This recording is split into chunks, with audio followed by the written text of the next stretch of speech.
En medio de una pandemia que nos dividió y que puso en jaque al orden mundial, se evidenció todavía más esa desigualdad que ya venía sonando con todo tipo de protestas a nivel global. En el 2011, con las consignas antisistema de Occupy Wall Street. Más de 1 millar de indignados del movimiento Ocupa Wall Street se han manifestado ante las puertas del Congreso de los Estados Unidos para demostrar la vigencia de sus protestas. En el 2018, con los gritos de los chalecos amarillos en Francia contra la injusticia. Así lucía París desde primera hora de la mañana, cuando iniciaron las concentraciones de chalecos amarillos. Estamos hartos de lo que pasa. Nos quitan mucho dinero y lo que la gente está pidiendo es poder vivir de su trabajo, pero después de pagar las facturas ya no nos queda nada. Y en el 2019, con el estallido social que sacudió a Chile, el país más próspero de Latinoamérica y el Caribe, con un modelo económico que era considerado un ejemplo a seguir en la región. Santiago de Chile ha estado en llamas, ha tenido saqueos, un desborde de violencia. ¿Qué es lo que ha pasado? En ese contexto de agitación social, más de 60 economistas latinoamericanos, con el apoyo del Banco Interamericano de Desarrollo, del Instituto de Estudios Fiscales y las universidades de Yale y London School of Economics, crearon la CIR, la Red de Análisis de la Desigualdad en Latinoamérica y el Caribe, y se lanzaron a una misión que ellos mismos describen así. Estudiar y analizar los altos índices de desigualdad en nuestra región. Publicar una gran colección de capítulos que den un panorama completo, único e integrador del problema. Y así entender qué tan desiguales somos realmente. ¿Por qué persiste la desigualdad? ¿De dónde vienen las brechas que nos separan? ¿Y cómo podemos superarlas? Esto es Pensar la Igualdad, la primera serie del podcast Voces en Acción de Academia Vid, con investigaciones de frontera y posibles soluciones por un futuro más próspero e igual. Soy Ana María Ibáñez Londoño, del Banco Interamericano de Desarrollo y miembro de la CIR. Y yo soy Andrés Sanín, periodista en el terreno. No dejen de suscribirse a nuestro canal de Voces en Acción, www.spreaker.com/show/Voces en Acción. En nuestro primer episodio nos preguntaremos qué tan desiguales somos, hasta dónde se remonta esa desigualdad y por qué es tan importante combatirla. Mi nombre es Francisco Ferreira y me dicen Chico porque en Brasil los franciscos son chicos. No es porque yo sea tan pequeño, sino que porque los franciscos, como en otros países, son Pacos y Panchos, en Brasil somos chicos. Yo trabajo en la London School of Economics, soy el Amartya Sen Professor of Inequality Studies allá y dirijo un instituto de estudios de desigualdad y por mucho tiempo trabajé acá en el Banco Mundial en esta ciudad de Washington donde estamos hoy. Chico Ferreira es un grande en la lucha contra la desigualdad. Estuvo en la génesis de la CIR, ha estudiado y combatido la desigualdad en África con el Banco Mundial y volvió a su alma mater, la Universidad London School of Economics, como investigador, director del Instituto Internacional de Inequidades y profesor titular de la silla de un gran defensor de la justicia social, Amartya Sen. Hola Chico, un gusto tenerte acá. Gracias Ana María, el gusto es mío. Llevas toda la vida pensando en desigualdad, Chico, en el Banco Mundial y ahora como profesor de London School of Economics también estás dedicado al tema de la desigualdad. ¿Se puede decir que América Latina es la región más desigual del mundo?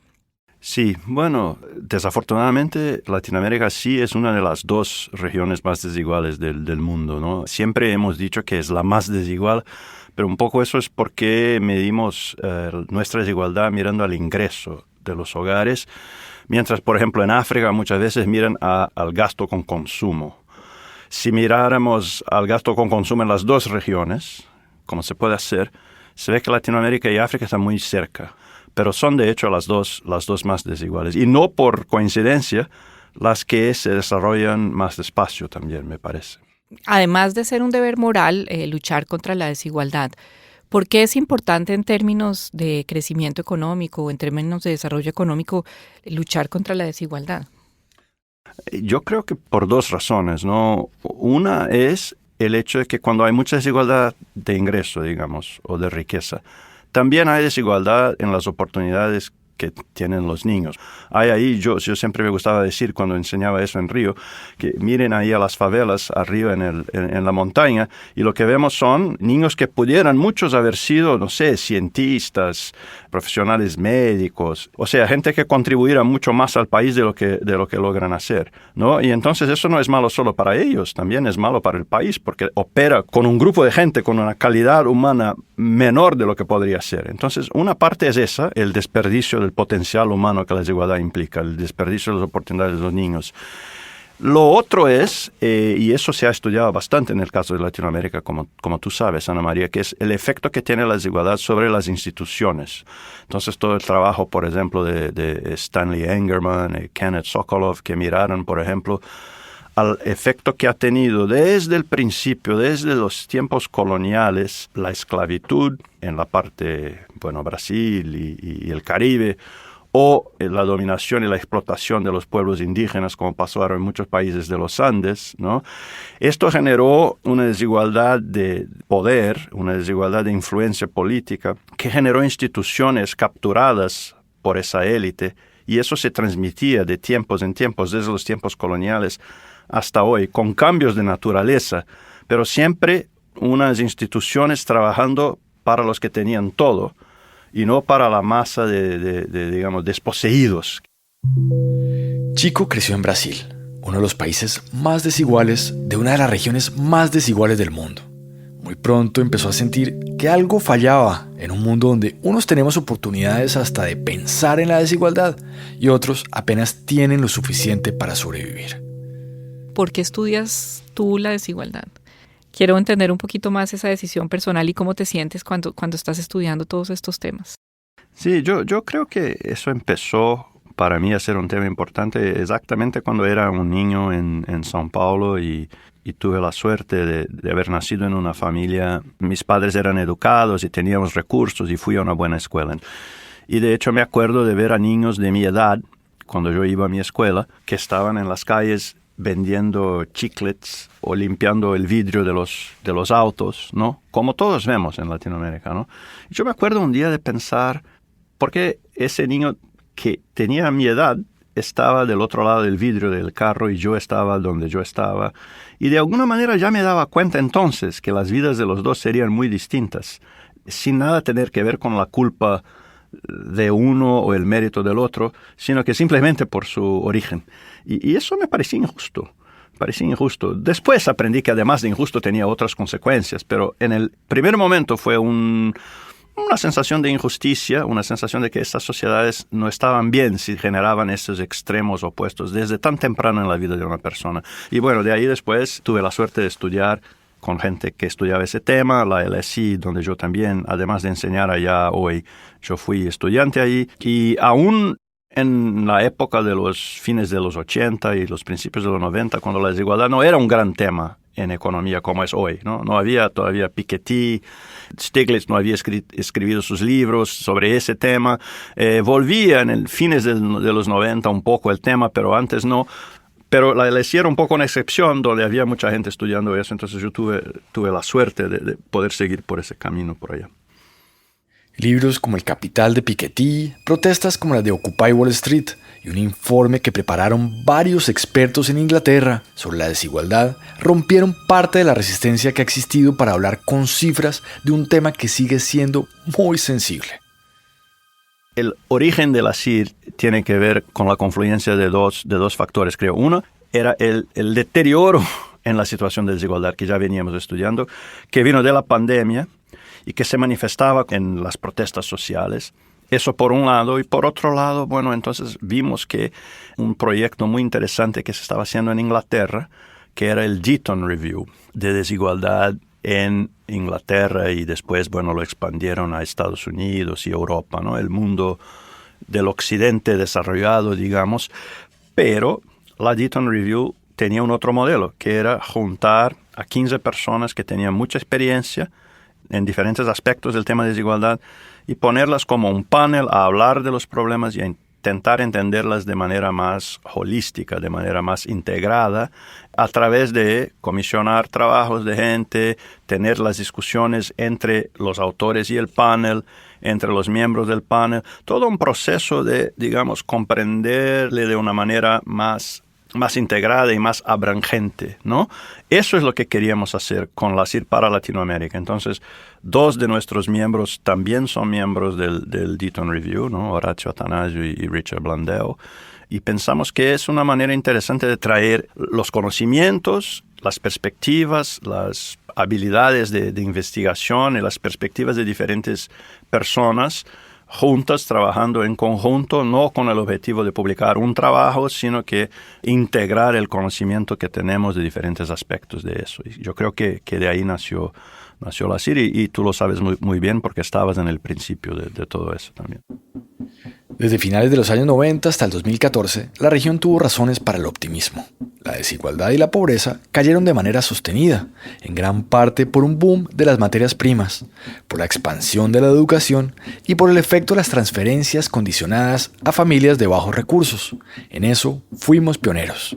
Sin embargo, la región continuó siendo una de las más desiguales del mundo, con economías muy frágiles a las crisis económicas de otros países y altos índices de inflación que han golpeado sobre todo a los más desfavorecidos. En un capítulo que tú haces con unos de tus coautores muestran durante los últimos 70 años cómo ha venido cambiando la desigualdad en América Latina y el Caribe. Quisiera que nos contaras un poco cómo ha sido esa evolución de la desigualdad, con un foco importante en los últimos 20 años, porque ahí también hay razones para el optimismo. Sí, es verdad. Lo que pasa es que para seguir la desigualdad hacia mucho tiempo atrás, no tenemos los datos, ¿no? Entonces, ¿dónde empiezan las encuestas de hogares que realmente nos permiten tener un poco más de confianza en lo que sabemos sobre la desigualdad de ingresos en la región? Empiezan en los años 50, 60 en algunos países y en otros más tarde, ¿no? Entonces, lo que hicimos con François Bourguignon y Facundo Alvaredo y Nora Lustig fue mirar a una cantidad enorme de encuestas, como más de 2,000 encuestas que han existido durante todo ese tiempo. Y lo que se ve son, digamos, ciclos de desigualdad, donde, por ejemplo, la desigualdad de los años 60 a los años 70 y 80 en general subía, no en todos los países, pero en la mayoría. Y ya a partir de los años 90 están en un pico, están muy alta la desigualdad en los años 90. Y a partir del final de los años 90 y el comienzo de ese siglo, los años 2000, hay una reducción importante en la desigualdad en casi todos los países. En realidad, en todos excepto Costa Rica, pero sí se reduce en casi toda la región hacia mediados de la década pasada, ¿no? 2015, 2016, y eso cambia un poco otra vez dependiendo del país, pero ahí en mediados de la década pasada, algunos países cesa la desigualdad, deja de caer, la desigualdad está estable, en algunos países vuelve a subir un poco incluso, y eso ya antes de la pandemia. Y con la pandemia, con una excepción otra vez, la desigualdad sube bastante en este periodo, porque la pandemia naturalmente trabajaba para exacerbar desigualdades en el mercado laboral que ya existían, porque los más educados podían seguir trabajando desde sus casas, ¿verdad? Y no perdían sus empleos de la misma manera que afectaba a los menos educados. Entonces, desigualdades que ya existían en el mercado laboral se exacerban y crecen en ese periodo. Entonces, tenemos esta caída de la desigualdad de finales de los 90, principios del milenio, hasta por ahí 2012, 2014, que separa la caída. Quisiera que nos contaras un poco qué contribuyó a que se redujera esa desigualdad en América Latina y el Caribe, en la región, y qué tanto contribuyó la acción del Estado. Yo creo que unas 2 o 3 razones para la caída de la desigualdad en la región en ese periodo. Una, y quizás la más importante, es una caída en los retornos a la educación, en la brecha entre los más capacitados y los menos capacitados en términos laborales. Esa brecha existe en todos los países, pero era muy, muy larga en Latinoamérica y eso viene abajo bastante. Y además de eso, también la brecha entre los más experientes y los menos experientes, que viene a ser en realidad una brecha entre los trabajadores con más edad y con menos edad, que también era importante y también se cayó. Pero eso refleja en grande parte una acción de política pública del Estado que fue una inversión en educación que se dio antes, a excepción de Chile, Argentina y Uruguay, que ya lo habían hecho. Muchos de nuestros países todavía tenían una minoría de gente con más de educación secundaria, con educación secundaria completa o más, ¿no? Era una minoría hasta los años 80, 90, y a partir de una inversión importante que ocurrió en esas décadas, en los años 2000 ya esta cohorte de trabajadores más calificados y más capacitados entra en el mercado, y con eso, bueno, hay una oferta más grande de los educados, cae el precio, cae la brecha, ¿no? Entonces ese fue el mecanismo principal, yo diría. Además de eso, bueno, dos otras cosas. Una otra cosa que creemos que haya impactado el retorno fue el ciclo de las commodities, ¿no? Eso fue un periodo donde el precio de commodities en el mundo estaba muy alto, era la demanda que venía de China principalmente por materias primas, y entonces la región exportaba eso mucho. Eso incrementó el precio de los bienes transables y eso de cierta manera acabó afectando también el retorno a la educación. Entonces, por los dos lados, hay el lado de la oferta de educación y el lado del cambio en la balanza comercial y el efecto que eso tuvo sobre la demanda por trabajo calificado y menos calificado. Lo tercero fueron acciones más directas del Estado, que fue una mejora en la focalización de las transferencias que hacía el Estado, de la redistribución. A mí me gustaba decir antes que Latinoamérica sí tenía un estado de bienestar, pero era un estado de bienestar truncado, que funcionaba solamente para la mitad de arriba de la región, porque era para los trabajadores formales. Si una persona sí tenía un empleo formal en una buena empresa, tenía pensión, tenía seguro de salud, tenía derecho a seguro de desempleo en muchas veces. Pero, ¿quiénes tenían ese tipo de empleos? Bueno, en algunos países el 20% superior del mercado de trabajo, en otros 50, 60%. La gran mayoría tenía empleos informales y no tenía acceso a nada de eso. Lo que pasó en los 90 y los 2000 fue un cambio hacia una reversión de eso con la introducción de diferentes políticas de transferencia voltadas más bien a los que realmente las necesitaban, los más pobres. Y eso es interesante. A mí no me parece que sea una coincidencia que eso pasó principalmente en el Cono Sur después del fin de las dictaduras militares, cuando hubo una redemocratización. Y hay algo en lo que tú has trabajado muchísimo que me parece muy importante y es la movilidad intergeneracional. O sea, qué tanto progreso yo frente a lo que eran mis papás y también la desigualdad de oportunidades. ¿Qué tanto se ve de movilidad intergeneracional? ¿Por qué no nos explicas un poco qué es y qué implicaciones tiene eso para América Latina y para la desigualdad de los ingresos? Sí, yo creo que eso que me preguntas es muy importante, Ana María, porque de hecho, si la desigualdad fuera más o menos aleatoria, ¿no? En esta generación yo soy pobre, en la próxima mis hijos son ricos y así va, sería menos importante, ¿no?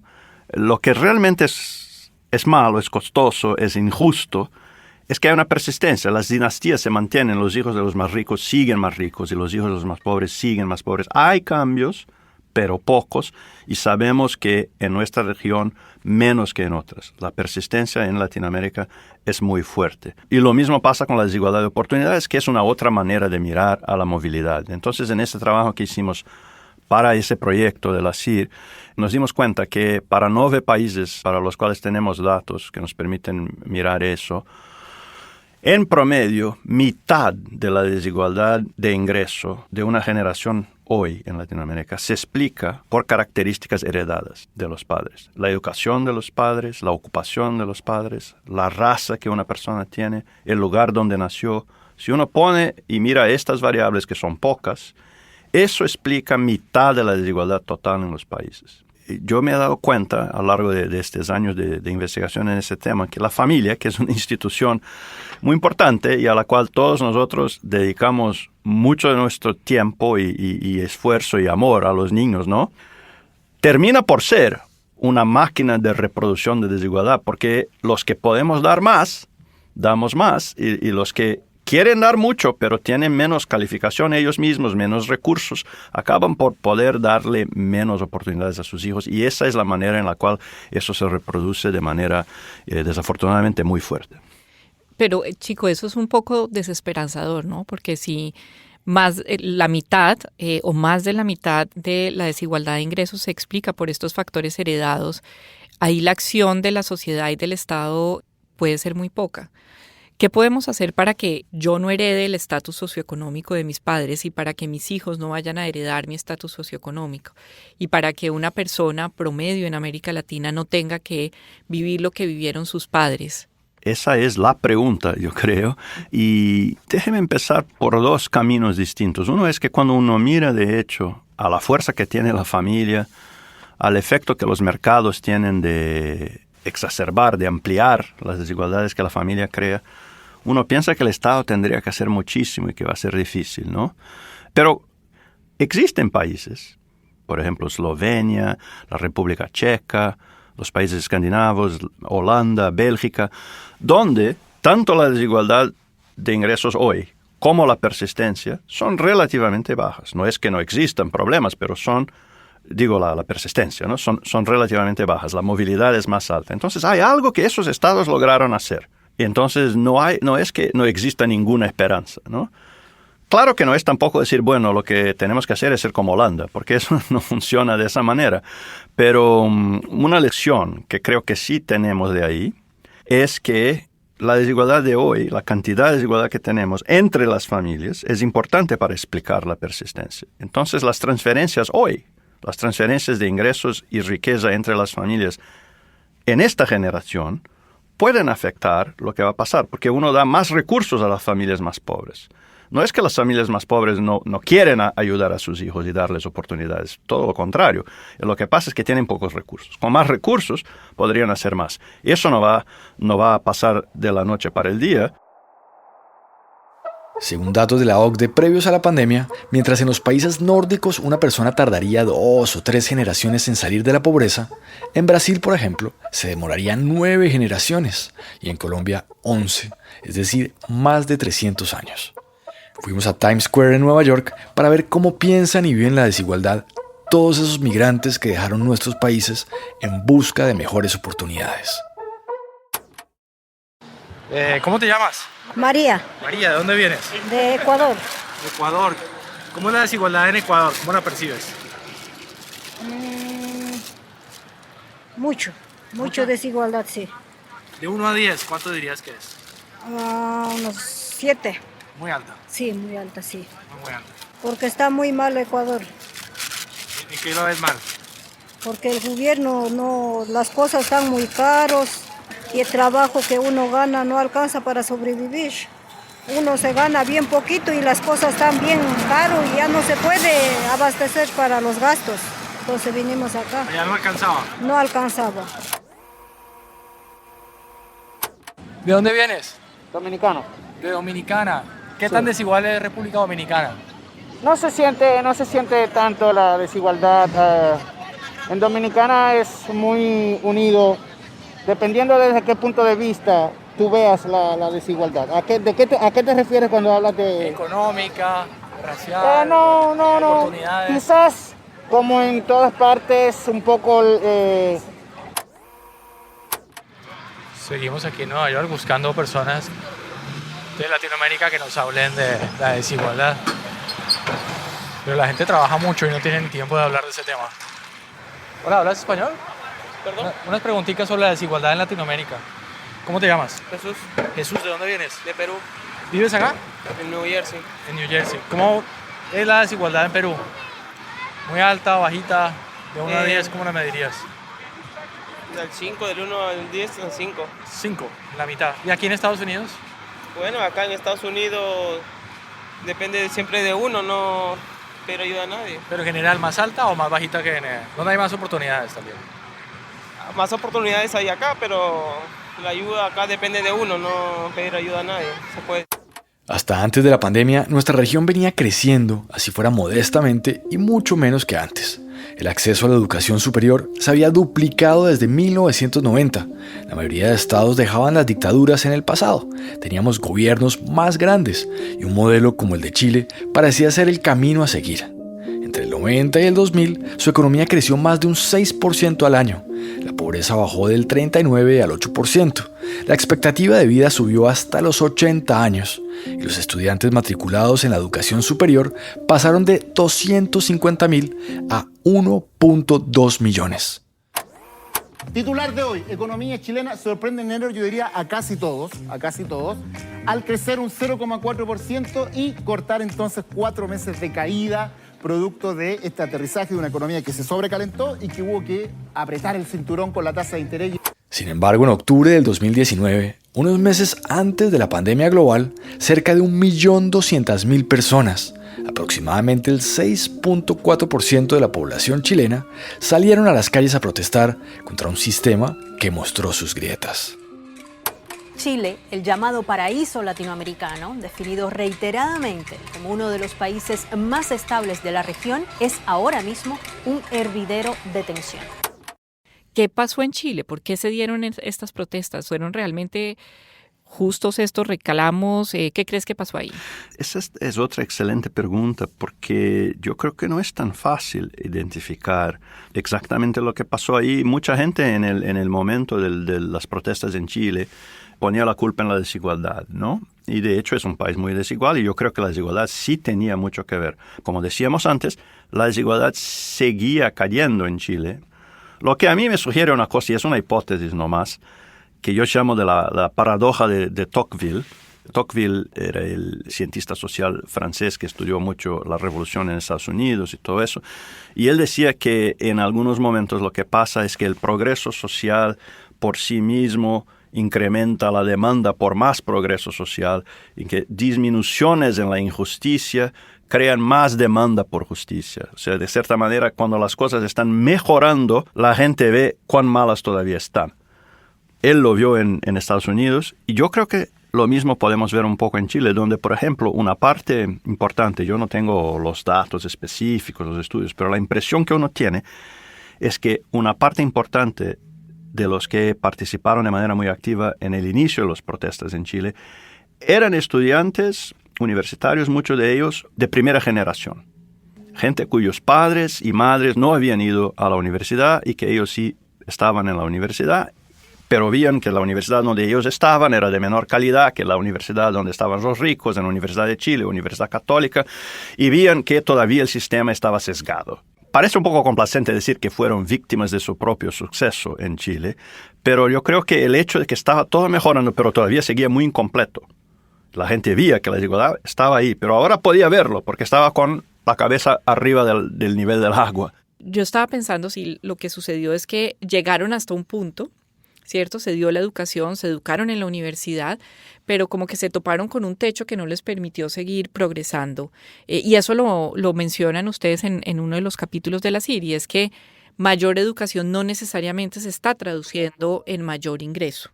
Entonces quería entender eso tú, ¿cómo lo ves? Y no quisiera llamarlo techo de cristal, pero es como un techo con el que se topan en un momento dado que no les permite saltar al siguiente escalón y obviamente es una frustración de las aspiraciones que tenían. No es mi tema, tú, Ana María, probablemente lo sabes mejor que yo, pero yo creo que eso tiene que ver en parte con poquísima inversión en infraestructura por mucho tiempo, que hace que tengamos costos de hacer negocios muy altos. En Brasil hablamos del custo Brasil, que es, por ejemplo, tenemos toda la soya ahí, pero para transportar la soya hacia el puerto es un costo altísimo comparado a otros países, a otros productores, porque no tenemos las ferrovías, las rodovías están malas, están viejas, uno maneja por una rodovía en Brasil o en China, son dos experiencias completamente distintas, ¿no? Porque la China sí ha invertido una cantidad enorme en infraestructura, en todo eso, y nosotros menos.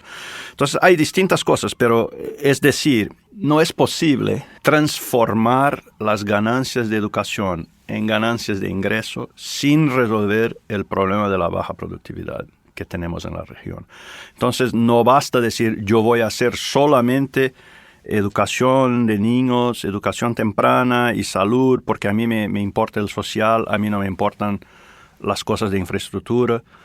Es un equívoco, porque la infraestructura y todo eso también van a afectar lo social por intermedio de un posible crecimiento en la productividad. Y ahí, Chico, quisiera que nos cuentes un poco cómo es esa relación entre crecimiento y desigualdad. ¿Qué tanto necesitamos el crecimiento para reducir la desigualdad y qué tanto la desigualdad afecta el crecimiento? Bueno, empezando por la segunda parte, mucha desigualdad implica un desperdicio de potencial humano y implica una captura de las instituciones que, por lo tanto, toman decisiones que benefician solamente a las élites y no al país en general, y estas dos cosas, estos dos factores, hacen con que mucha desigualdad en general se traduzca en menor crecimiento. Por el otro lado, la otra dirección, ¿no? Cómo funciona desde el crecimiento hacia la desigualdad. Bueno, en términos de la desigualdad, digamos, hacia abajo, que podríamos también llamarle pobreza, ahí sí sabemos que hay una relación directa, ¿no? El crecimiento en general levanta la distribución como un todo. No es decir que todos los barcos están subiendo igualmente, no es eso. No, la teoría del trickle down, de que primero crecer para después distribuir, sabemos que eso no funciona, nunca ha pasado así, pero sí empíricamente países que crecen mucho reducen la pobreza. Eso no hay la menor duda. También reducen la desigualdad como un todo, no necesariamente. Chile, por ejemplo, creció muchísimo sin reducir mucho su desigualdad. Entonces yo no creo que es mágico. Por eso es que el trickle down no funciona, ¿no? Por eso es que basta crecer que reducimos la desigualdad. No, Chile muestra que no es así. Estados Unidos, de cierta manera, sigue creciendo y está incrementando su desigualdad. Aumenta la desigualdad.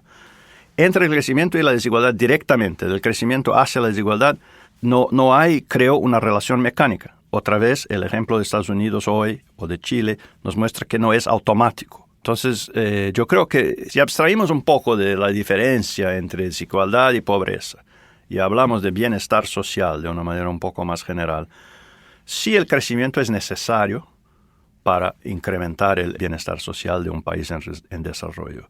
Lamentablemente no es suficiente. Es necesario, pero no es suficiente. Tiene que venir con políticas voltadas a hacer con que no dejemos nadie por detrás. Para entender cómo se vivió el estallido social desde las calles de Santiago, hablamos con Marco Porto, un joven ingeniero de la Universidad de Chile que participó en las protestas, el primero de su familia en acceder a la universidad pública. En datos, como que es bien engañoso el estado de Chile, y por eso esta rabia es tan extraña. O fue tan extraña, porque era como que nadie la vio venir, o no vimos venir esto, pero los que estábamos en la calle hace ya 7, 8 años, sabíamos que estaba algo dando vueltas, sabíamos que era una bomba de tiempo, que había problemas en temas de educación, como este caso de la deuda que te contaba, que es parte de mi historia personal, en temas de salud, que tenemos una salud pública muy en menos, por lo tanto tenemos una salud privada que continuamente te cobran por todo lo que haces, por lo tanto no tienes derecho a la salud tampoco. Tiene este sistema de pensiones que tampoco es muy protector. Entonces, haciendo la suma, tú sabías que había un malestar dando vuelta y que simplemente en este momento se gatilló. Y al mismo tiempo fue muy, yo creo también de la personalidad del chileno, que es como de guardarse las cosas, como de quedar bien siempre, como guardar la paz, pero cuando ya topaste mucho el límite, la explosión es grande. Pues Chile venía creciendo incluso y se habían superado pues muchos problemas y era la economía como demostrar dentro de toda la región. En las calles se dio la sensación de que ya no hay nada que perder, que es lo que tenemos que hacer. Me dices que la gente estaba pasándola mal, pero era que la gente no podía pagar los arriendos. ¿Cómo era la situación? La situación no sé si ha cambiado tanto, ¿eh? Bien similar. Chile tiene sueldos bajos en general. Como decía, el sueldo mínimo no paga un arriendo acá en el centro de Santiago, menos para una familia, por lo tanto te va a ir a la periferia. Yo viví en la periferia harto tiempo, porque mis papás compraron la casa allá. Y claro, uno paga transporte, luego tienes que comer.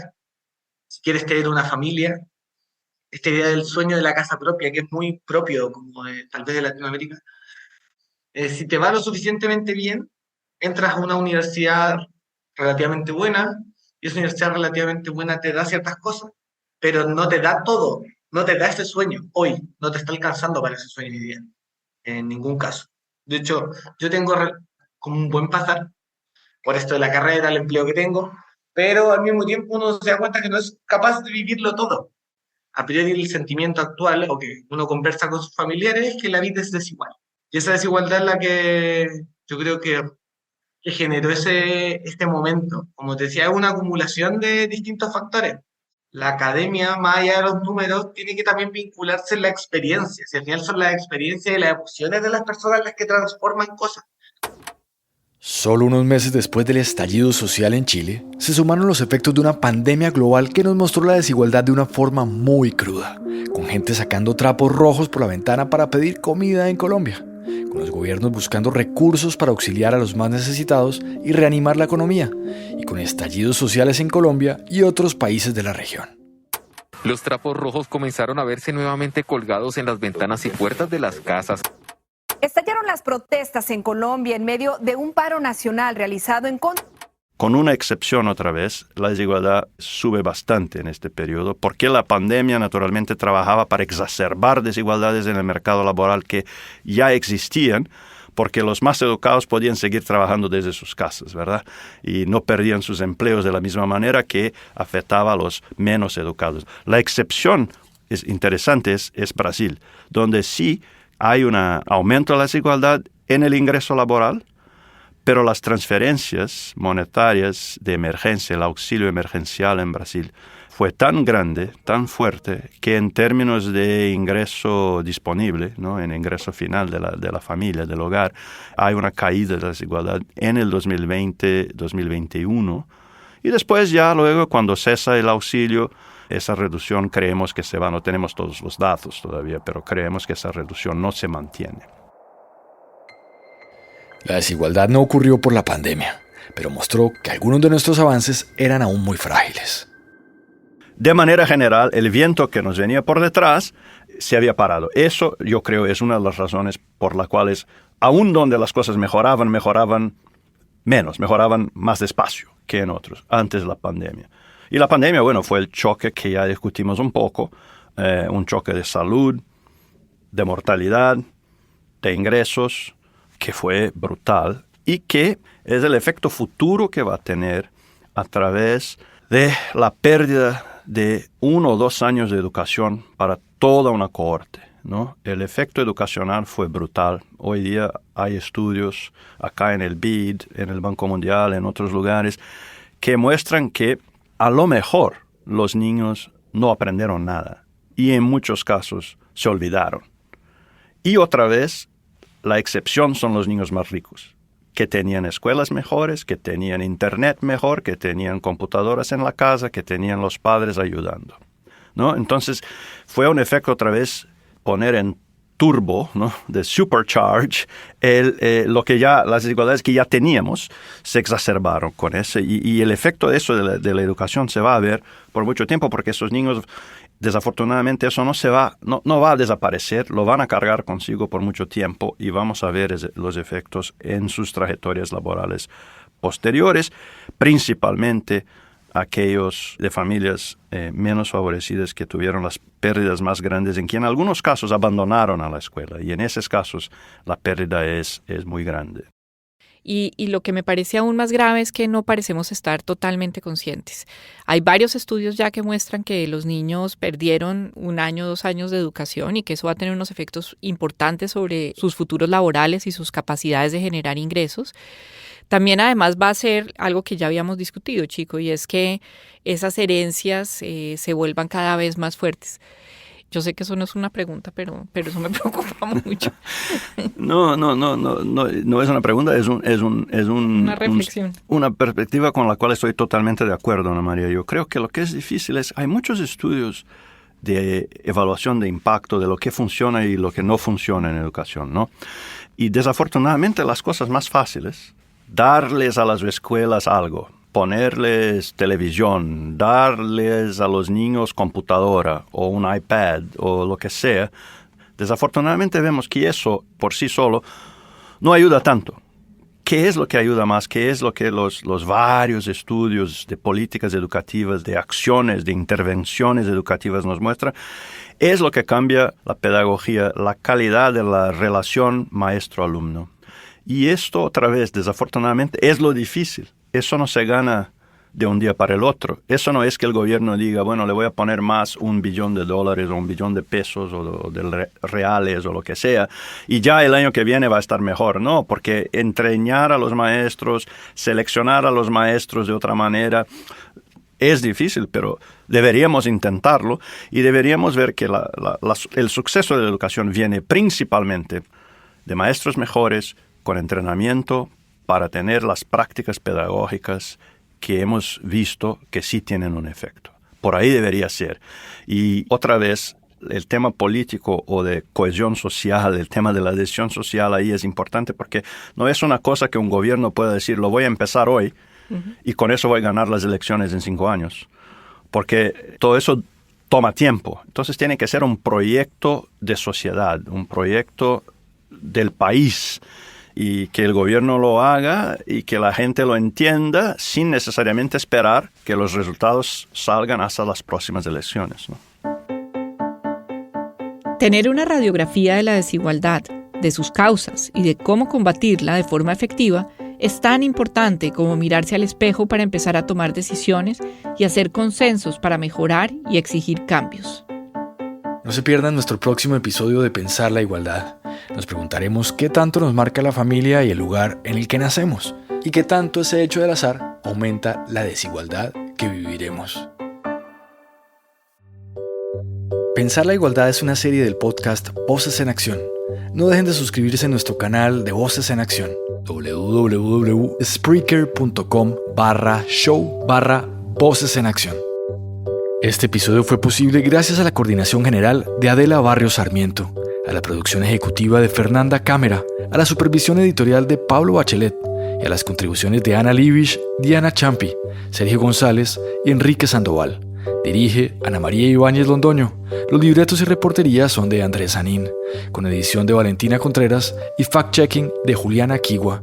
La música original es de Ignacio Herbojo y la mezcla de sonido y edición de Caja Mágica. Pensar la Igualdad es una serie del podcast Voces en Acción, producido por Caja Mágica y Academia Beat. Gracias por escuchar. Hasta la próxima.